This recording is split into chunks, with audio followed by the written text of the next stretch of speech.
Pico કલમ 409 120B મુજબનો એક ગુનો દાખલ થયેલો છે, જેમાં ફરિયાદી શ્રી રાઘવભાઈ પુરોહિતના હવે ફરિયાદ આપેલ છે, જેમાં બિરલા ગ્રાસિમ કંપનીમાં તારીખ 8/1/2024ના રોજ એક ટેમ્પો જે મટીરિયલ ગેટ ઉપરથી પસાર થઈ રહ્યો હતો, તો મટીરિયલ ગેટ ઉપર જે ઓપરેટર છે ફેરીબ્રિજના એમને દર્શનભાઈ પ્રજાપતિના વજન કર્યું, તો એનું વજન જણાયું 10 કિલો 470 કિલોગ્રામ. એ વખતે એના જે સુપરવાઇઝર છે સિક્યુરિટી ઓફિસર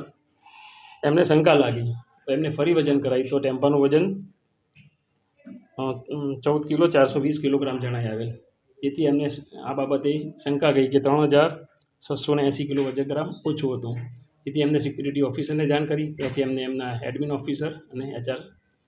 મેનેજર વગેરેને જાણ કરેલી. તેથી એ લોકોએ આ જે ટેમ્પાનો ચાલક તથા સુપરવાઇઝર છે, જે આ કામનો આરોપી છે રહીમતુલ્લા ખાન, એને પૂછપરછ દરમિયાન એ લોકોએ જણાવ્યું કે આ રીતે અમે લગભગ 2017થી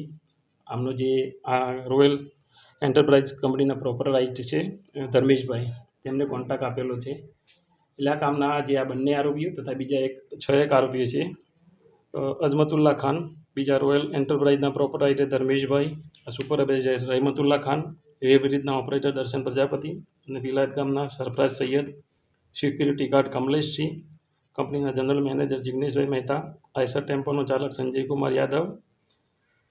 આ બધા ભેગા મળી 8 આરોપીઓ લગભગ 2017થી આજ દિન સુધી કંપનીમાં આ રીતે જે કંપનીમાં કોઈ પણ ટેમ્પો આવે તો એનું જે કંપનીનું જે કાર્ડ હોય છે RFID કાર્ડ હોય છે, એ RFID કાર્ડ જે ટ્રક ટેમ્પો આઈસર ટેમ્પો એનું અદલા બદલી કરી દે અને પછી એનું વજન કરાવી દે, અને વજન કરાવ્યા પછી આ રીતે જે માલ છે એ વધારે ભરી દેવામાં આવે અને ત્યાંથી પસાર જે દર્શન પ્રજાપતિ છે એ જ એનું વજન કરે એટલે એ ટેમ્પો ત્યાંથી પસાર થઈ જતો હતો. એમ આ જે પકડાયેલો ટેમ્પો છે એમાં લગભગ 6,51,000ની છેતરપિંડી થયેલી હતી. એ રીતે આજ દિન સુધી 2017થી કુલ 456 ગાડીઓ આ રીતે પસાર થયેલી છે. એટલે એનું આ જે ટેમ્પામાં વજન ઓછું જણાયું એ આધારે જો ગણતરી કરીએ તો કુલ લગભગ 3,12,00,000 ઉપરાંતની કંપની સાથે આ કામના આરોપીઓ ભેગા મળી અને ગુનાહિત કાવતરું કરી અને છેતરપિંડી કરેલ છે. એ બાબતનો વાગરા પોલીસ સ્ટેશનમાં ગુનો નોંધાયેલો છે